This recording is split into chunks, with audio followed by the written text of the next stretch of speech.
Hello दोस्तों, नमस्कार। आज मैं एक छोटी सी कहानी दान देने का फल, एक सच्ची कहानी सुनाने जा रहा हूँ। ध्यान से सुनिए। किसी गांव में एक विधवा स्त्री अपने छोटे बच्चे के साथ रहती थी। पड़ोसियों के घर साफ सफाई एवं बर्तन मांजकर गुजर बसर किया करती। आय बहुत कम ही होती, पर वह महिला दानादी करने के बाद बचे पैसे से ही अपना निर्वाह किया करती थी। यदि उसके घर कभी कोई भिक्षुक आता तो वह अपने बच्चे के हिस्से का अन्न रखकर बचा हुआ दान कर देती थी। उसके अन्नदान की ख्याति फैलाना शुरू हो गई थी।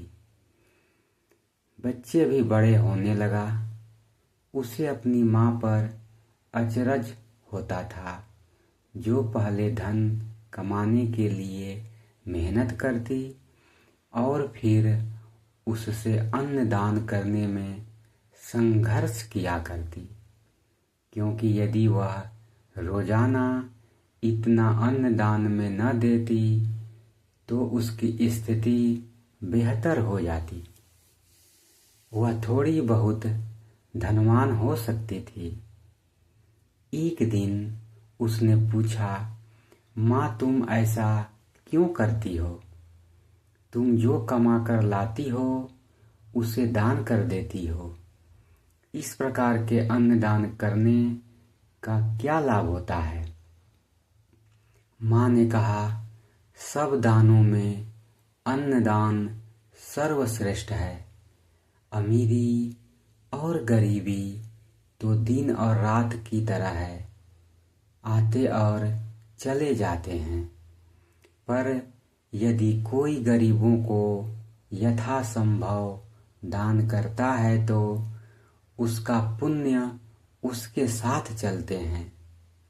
अर्जित किया पुण्य कमाए हुए धन से श्रेष्ठ होता है।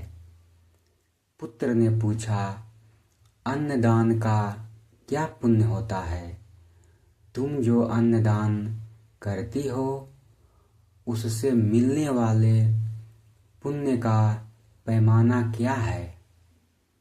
माँ ने कहा, मैं अज्ञानी अनपढ़ स्त्री भला अन्नदान के पुण्य के बारे में क्या बता सकती हूँ। तेरे इस सवाल का जवाब तो महादेव ही दे सकते हैं। तुम जाओ और उनसे पूछो। पुत्र बोला, ठीक है माँ, मैं महादेव से ही यह जानूंगा। मुझे आशीर्वाद दो, मैं जाता हूँ। ऐसा कहते वह लड़का घर से निकल पड़ा। वह चलता गया। गांव से दूर पहाड़ घाटियाँ पार कर वह घने जंगल में जा पहुँचा। रात होने को आई। हिंसक पशुओं की आवाजें आ रही थीं।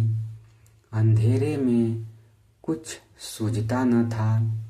तभी उसे वहां एक शिकारी दिखा।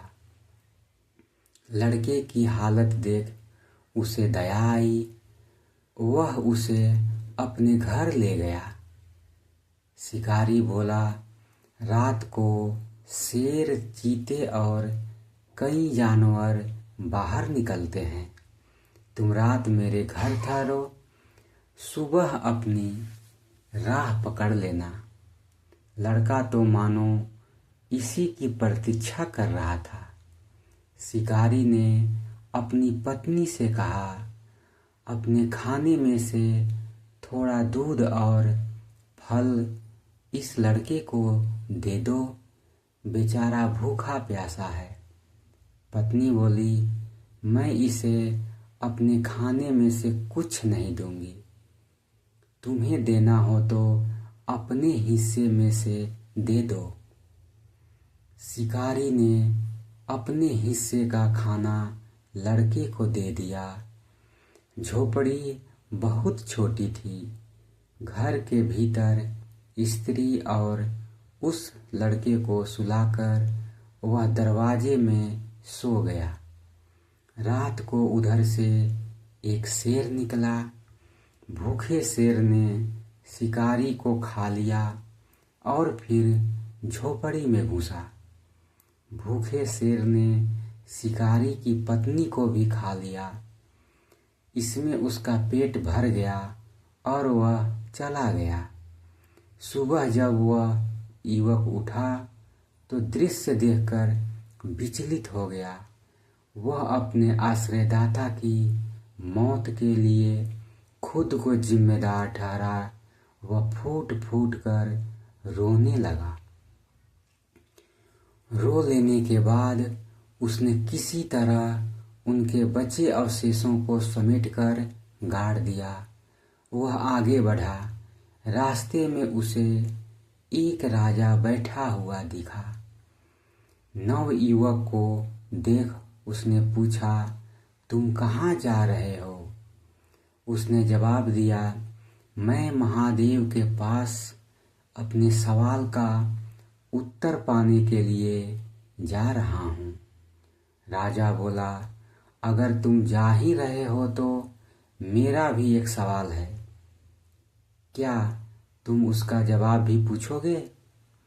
नवयुवक ने कहा, जी हाँ, आप बताएं। राजा बोला, मेरे राज्य में दुष्काल है और मैं यह तालाब खुदवा रहा हूँ, पर इतना खोदने के बावजूद भी इसमें पानी नहीं लग रहा। इसका क्या कारण है?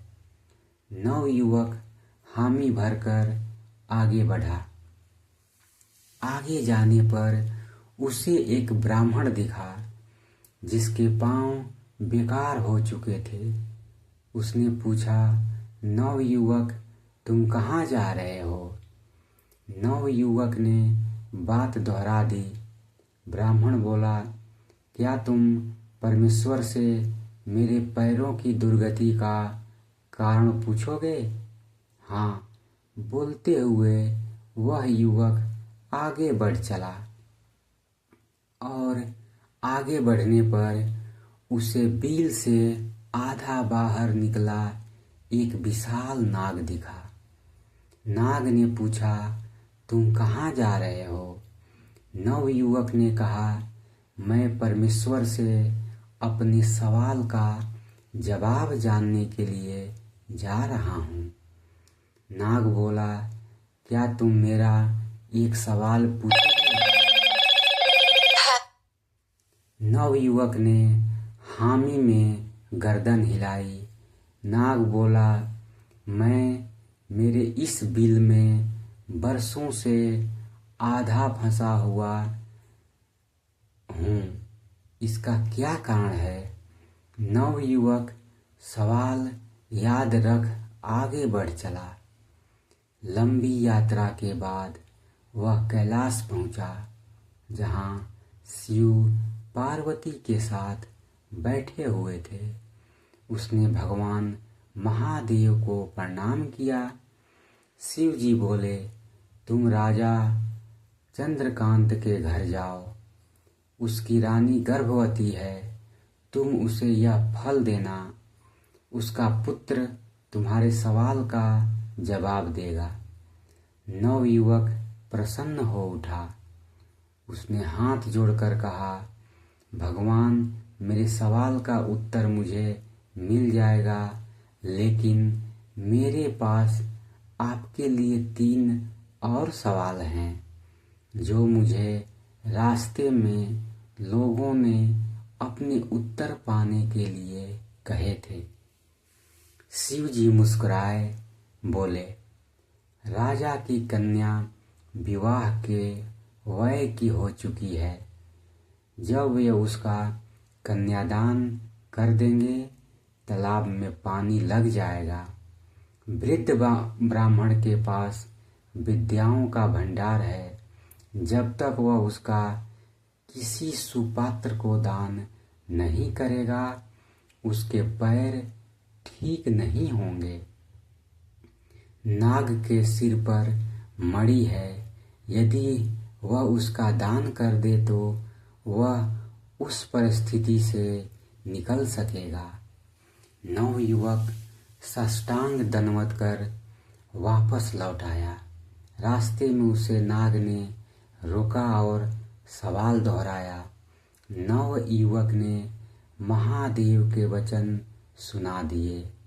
नाग प्रसन्न हुआ और उस नवयुवक को पास बुलाकर उसे मणि दे दी। नाग से अनुमति लेकर वह आगे बढ़ा। ब्राह्मण नवयुवक को आता देख बहुत खुश हुआ। बोला, क्या कारण बताया महादेव ने मेरे पैरों की दुर्गति का? वह बोला, आपके पास विद्याएं हैं। यदि आप किसी सुपात्र को उसका दान करें तो आपके पैर ठीक हो जाएंगे। ब्राह्मण ने कुछ सोचा और नवयुवक से दोनों हाथ अंजलि बनाकर नीचे रखने को कहा। ब्राह्मण ने कुछ मंत्र बुदबुदाए और जल के साथ 64 विद्याएं नवयुवक को दान कर दी। ब्राह्मण के पैरों में ताकत फिर लौट आई। विद्याओं के प्रकाश से दमकता नवयुवक राजा के पास पहुंचा। राजा से कह दिया, राजन, आपकी विवाह के लायक कन्या है, जिसका आपके अपने अब तक विवाह नहीं किया है। जब आप उसका विवाह कर देंगे, तालाब में पानी लग जाएगा। राजा ने कुछ सोचा और नवयुवक राजधानी में आमंत्रित किया। वहां उसके साथ उसने अपनी कन्या का विवाह रचा दिया। नवयुवक बहुत खुश हुआ।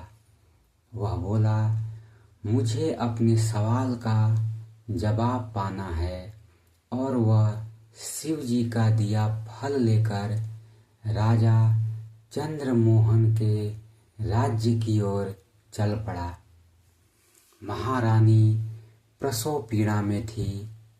नवयुवक ने राजा को अपना परिचय दिया, कहानी सुनाई और फल महारानी के लिए भिजवाया।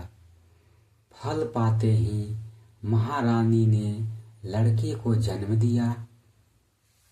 अनुमति लेकर नवयुवक भीतर गया और बालक को गोद में लेकर बोला, हे बालक, मैं भगवान महादेव की आज्ञा से तुम्हारे पास जानने आया हूँ।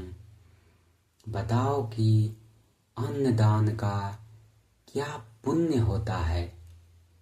नवजात बालक हंसा और उसके हंसी से दिशाएं गूंज उठी। वह मेघ गंभीर स्वर में बोला, तुम अब भी मुझसे अन्नदान का पुण्य पूछते हो? क्या तुम्हें वन में बिताई वह रात याद है, जब एक शिकारी के घर तुमने रात बिताई थी? आश्चर्यचकित नवयुवक ने कहा, हाँ, और उस शिकारी ने मुझे अपना भोजन और आश्रय दिया था, लेकिन एक दुर्दांत सिंह ने रात को उसे अपना ग्रास बना लिया था। बालक खिलखिलाकर हंसते हुए बोला, पुनर्जीवन में वह शिकारी मैं था। धन्यवाद दोस्तों। अगर यह छोटी सी कहानी आपको अच्छी लगी हो तो चैनल को लाइक करें, सब्सक्राइब करें और वीडियो को शेयर करें, चैनल को प्रमोट करें। धन्यवाद।